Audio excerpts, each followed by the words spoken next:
Boa noite, meus amados irmãos em Cristo Jesus e amigos. Quero aqui nesse momento continuar a meditar na palavra do Senhor sobre o ensino dos princípios elementares da doutrina de Cristo. Amém? Quero nesse momento agradecer ao Senhor por esta oportunidade e orar a Deus. Amém? Soberano Deus e eterno Pai, diante da tua presença, eu quero te agradecer por esta oportunidade. Continue, Senhor, falando comigo e com o teu povo. Em nome de Jesus. Amém? Meus queridos, foi mencionado na primeira parte deste estudo dois tópicos. O arrependimento de obras mortas e a fé em Deus, que é a confissão de fé. Agora nós iremos falar do terceiro tópico, que é a imposição das mãos, que está escrito no livro de Hebreus, capítulo 6, versículo do 1 ao 2, que são 6 tópicos da doutrina dos princípios elementares de Cristo. Amém? Então iremos falar a respeito do terceiro tópico. E nesse terceiro tópico é algo interessante porque a doutrina de Cristo, ele nos faz entender algo profundo. Porque a igreja do Senhor, Jesus, ele deu autoridade, capacitou. No livro de Efésios, capítulo 4, vai nos mostrar que ele escolhe homens particulares como apóstolos, pastores, doutores, mestres e evangelistas, e ele capacitou, derramou a sua unção sobre eles para eles liderar, direcionar a igreja do Senhor. E esse terceiro tópico é algo interessante porque é através disso, é através desses homens, é através dessa liderança que a igreja do Senhor recebe o revestimento do Espírito, a unção, o penhor. Porque quando nós confessamos o Senhor Jesus, é necessário que o sacerdote, o líder, o nosso pastor, aquele que está na frente da obra, impõe as suas mãos sobre a nossa cabeça para recebermos o penhor do Espírito Santo, o pendor, que é o selo de escolhido, de separado, de ungido. Louvado seja Deus. Então, é algo profundo, irmãos. Então, esses líderes têm essa responsabilidade de ungir a tua igreja. No livro de Atos, capítulo 8, versículo 14, vamos ver? Atos 8, 14, olha o que está escrito. Ouvindo os apóstolos que estavam em Jerusalém, que Samaria recebera a palavra de Deus, enviaram-lhe Pedro e João, os quais descendo para lá oraram por eles para que recebessem o Espírito Santo, porquanto não havia ainda descido sobre nenhum deles, mas somente havia sido batizado em nome do Senhor Jesus. Então lhes impunham as mãos e recebiam estes o Espírito Santo. Então é necessário a imposição das mãos.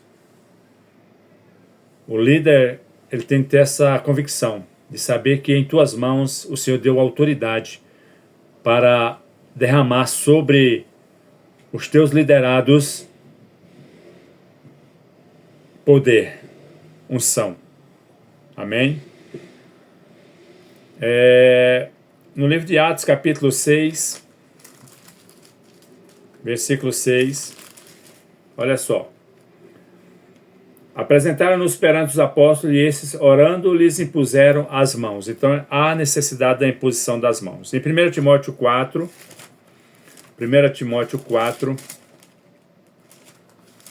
versículo 14. 1 Timóteo 4, 14. Está escrito assim. Não te faças negligente para com o dom que há em ti, o qual te foi concedido mediante profecia, com a imposição das mãos dos presbíteros. Então, é importante. 2 Timóteo 1, 6. 2 Timóteo 1, 6. Glória a Deus.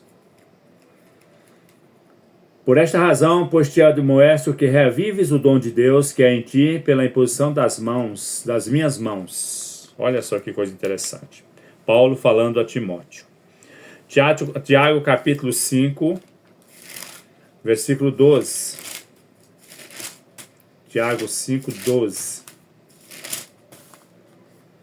Acima de tudo, porém, meus irmãos, não jureis nem pelo céu, nem pela terra, nem por qualquer outro voto, antes seja vosso sim, sim, e vosso não, não.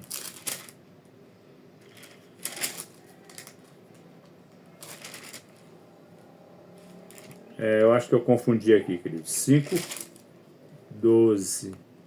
É 5, 12 ao 16. 12 ao 16. Para não cairdes em juízo. Está alguém entre vós sofrendo? Faça oração. Está alguém alegre? Cante louvores. Está alguém entre vós doente? Chame os presbíteros da igreja. E estes façam orações sobre ele, ungindo-o com óleo em nome do Senhor Jesus, e a oração da fé salvará o enfermo, e o Senhor o levantará, e se houver cometido pecado, lhe serão perdoados. Confessai, pois, os vossos pecados uns aos outros, e orai uns pelos outros, para seres curados. Muito pode, por sua eficácia, a ti, justo. Eficácia e súplica do justo. Os irmãos perceberam que a importância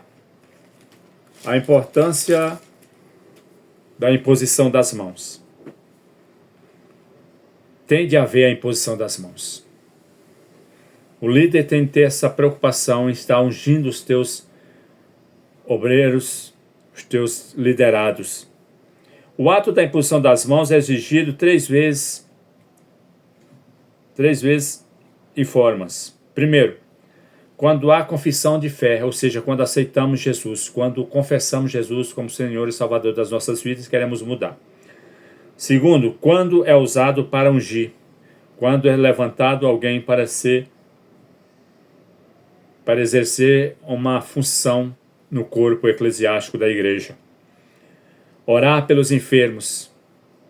Com unção, aprendemos em Tiago capítulo 5, do versículo 12 em diante, que ungir com óleo e com a oração da fé e com a imposição das mãos, a enfermidade será curada e os pecados serão afastados no nome de Jesus, apagados.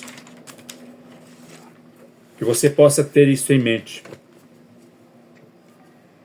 A função dos nossos líderes é algo tremendo para sarar, para curar a igreja através da unção que está sobre as vossas mãos. Amém, queridos? Que Deus abençoe a cada um, em nome do Senhor Jesus. O quarto tópico é o ensino do batismo, irmãos. O ensino do batismo é algo profundo que eu gostaria de compartilhar. O ensino do batismo é algo que nós precisamos entender. O significado no aramaico é tevilar. Segundo fontes do aramaico, em Atos capítulo 2, 38, na tradução de João Ferreira de Almeida, disse-lhe Pedro: arrependei-vos e cada um de vós seja batizado em nome do Senhor Jesus Cristo para perdão dos pecados e recebereis o dom do Espírito Santo. No original do hebraico, o nome batismo quer dizer mikvé. Mikvé. No original grego, quer dizer baptizo, ou seja, imersão, imergir, mergulhar. Entendeu? Então, o ensino do batismo, ele é algo profundo. Eu não quero entrar muito nesses méritos, mas eu quero falar verdadeiramente a respeito da palavra, que esta função, este quarto item é importante na doutrina dos princípios elementares da doutrina de Cristo. Segundo fontes judaico, mikvé era realizado quando a pessoa se sentia que estava em transgressão ao pecado. Ou seja, quando nós éramos uma criatura que não conhecia Deus, nós praticávamos as coisas todas erradas, mas um dia nós se conscientizamos que o que nós fazíamos era errado, então nós se arrependemos das nossas obras mortas, confessamos Jesus, recebemos o selo do Espírito Santo, recebemos a imposição das mãos, recebemos a unção do Senhor, o Espírito Santo em nossas vidas, fomos sendo transformados. Mas é necessário se batizar, ou seja, mergulhar o velho homem, enterrar o velho homem como Cristo fez. Então, o pecado, a transgressão, nós queríamos ser apagados das nossas vidas. Então, essa simbologia, este exemplo de mergulho, de imersão, segue um rito de fé em Cristo Jesus, porque assim como ele morreu, nós também temos que morrer, como está escrito em Romanos capítulo 6. No capítulo 6 de Romanos, nós iremos entender um pouquinho. Olha lá, vamos lá. O versículo 3 em diante. Ou porventura ignorais que todos nós que fomos batizados em Cristo Jesus, fomos batizados na sua morte? Fomos. Paulo afirma. Pois sepultados com ele na morte pelo batismo, para que como Cristo foi ressuscitado dentre os mortos, pela glória do Pai, assim também andemos nós em novidade de vida. Quando nós mergulhamos o velho homem, irmãos, quando nós enterramos o velho homem, quando nós deixamos as práticas do velho homem de lado, nós somos uma nova criatura, vivemos em novidade de vida. A palavra afirma isso. A palavra nos dá esse direito de acreditarmos assim, que nós somos mudados, estamos sendo transformados pelos nossos atos. Para isso é necessário a perseverança, seguir em frente na mesma pegada, para que não volte a ressurgir ou nascer o velho homem novamente e as nossas práticas velhas. Porque se fomos unidos, olha o versículo 5, porque se fomos unidos com ele na semelhança da sua morte, certamente o seremos também na semelhança da sua ressurreição. Olha o que Paulo está querendo dizer. Se nós fizermos este ato, sacrificar, renunciar, mergulharmos, enterrar o velho homem, nós seremos igual a ele em semelhança na sua ressurreição. Aí você me pergunta, irmão, mas então quer dizer que eu nasci com o corpo glorificado? Ainda não, porque este exemplo é por fé. Mas por fé eu acredito, e a palavra de Deus está me falando aqui, que eu sou igual a ele quando eu faço esse exemplo e sigo as suas pesadas, ou seja, sigo em frente, me livrando do pecado, da transgressão, me esforçando para ser igual a ele. Aí eu estou sendo semelhante a ele em sua morte e aguardando o momento da transformação que haverá de ser no quinto tópico, o arrebatamento da igreja, que é a ressurreição dos mortos. Olha o versículo 6. Sabendo isto, que foi crucificado com ele o nosso velho homem, para que o corpo do pecado seja destruído, e não sirvamos mais o pecado como escravo. Quando nós enterramos o nosso velho homem nas águas batismais, queridos, nesse exemplo simbolístico, é algo profundo, porque nós estamos dizendo para a nossa natureza humana que o velho homem já não habita dentro de nós. E nós temos de ter esta convicção, esta certeza entre nós, para que ela não mais tome posse mais de nossas vidas, porque o nosso corpo agora pertence a outro, ao Senhor Jesus e ao Espírito Santo. Então nós não podemos deixar que o velho homem renasça novamente e que nós possamos ser voltados a ser escravo do pecado. Vocês já viram aí, ó, o versículo 6, ó. Sabendo isto, que foi crucificado com ele o nosso velho homem, para que o corpo do pecado seja destruído, e não sirvamos o pecado como escravo. Nós não somos mais pecador. Em Cristo Jesus, a partir do momento que nós somos batizados, nós somos livres, nós estamos livres do pecado. O pecado já não nos alcança. Olha o versículo 7. Porquanto quem morreu está justificado do pecado. Quem morreu no batismo, nas águas batismais, está dizendo para o pecado: eu não te pertenço mais, eu não faço mais a tua vontade, porque eu tenho outro dono, eu sirvo o Senhor.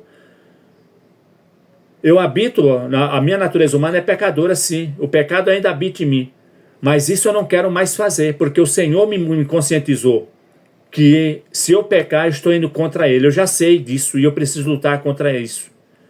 Vocês estão entendendo, queridos, que o negócio é profundo? Olha o versículo 8. Ora, se já morremos com Cristo, cremos que também com ele viveremos. Se nós morremos na simbologia do batismo, nós estamos dizendo para nós que nós já morremos para o velho homem. E agora nós somos uma nova criatura como Cristo é. Sabedores de que, havendo o Cristo ressuscitado dentre os mortos, já não morre a morte. Já não morre. A morte já não tem mais domínio sobre ele. Quando você batiza, irmãos, quando você confessa Jesus, quando você tem Jesus, a morte já não tem domínio sobre você, porque é o pecado que dá a ela poder. A morte só tem poder quando nós somos transgressor. Quando nós estamos livres, estamos em Cristo Jesus, nós somos uma nova criatura, nós não morremos. Nós passamos da morte para a vida, porque nós somos uma nova criatura. Você que serve o Senhor Jesus, você que acredita, que crê que o Senhor é na sua vida, não deixe que o inimigo coloque na tua mente que a morte tem poder sobre você, que não tem. Cristo já te deu o direito de passar da morte para a vida. Somente continue perseverando na presença do Senhor. Seja fiel a Ele. Sinta o desejo de ser transformado. Sinta o desejo de ser igual a Ele. E você vai ver o que Deus vai fazer na tua vida, em nome de Jesus. Pois quanto ter morrido de uma vez para sempre, morreu para o pecado. Mas quanto a viver, vive para Deus. Quando você tem essa certeza, que você crê e você persevera, você morreu uma vez e agora você está vivendo para Deus. Então seja forte e corajoso. Não deixe o inimigo entrar na tua mente, no teu coração e voltar a praticar, fazer você voltar a praticar as obras antigas, não, em nome do Senhor Jesus. Assim também vós considerai-vos mortos para o pecado, mas vivos para Deus em Cristo Jesus. Não reine, portanto, o pecado em vosso corpo mortal, de maneira que obedeçais às suas paixões. Não deixe que as suas paixões carnais, os seus desejos carnais, volte a fazer a vontade do pecado. Porque é o pecado que vai trazer a morte para as nossas vidas, meus irmãos queridos. Porque em Tiago capítulo 1, olha só que coisa interessante, Tiago capítulo 1, versículo 12. Bem, olha só, o versículo 13, ó. Ninguém a ser tentado, diga, sou tentado por Deus, porque Deus não pode ser tentado pelo mal, e Ele mesmo a ninguém tenta. Ao contrário, cada um é tentado pela sua própria cobiça quando esta o atrai e seduz. Então a cobiça, depois de haver concebido, dar à luz o pecado, e o pecado, uma vez consumado, gera a morte. Então lute para que as suas paixões não tragam de volta o pecado, e que esse pecado traga de novamente para você a morte, que é a condenação eterna. Louvado seja o nome do Senhor. Que Deus te abençoe. Que o Senhor Jesus possa te abençoar grandiosamente e te iluminar e falar com você. E que você sinta desejo de mudança de vida. Seja uma nova criatura. Tenha uma vida nova com Deus. E não deixe que o pecado te domine. Não deixe que o inimigo diga que você é pecador. Você vive em uma natureza humana e pecadora, mas você é salvo, liberto e livre no nome de Jesus. Você não peca mais. Você só peca se você quiser. Amém? Que Deus te abençoe e que o Senhor Jesus fale mais ao teu coração. Amado e querido Deus, fale com o teu povo. Em nome de Jesus. Amém.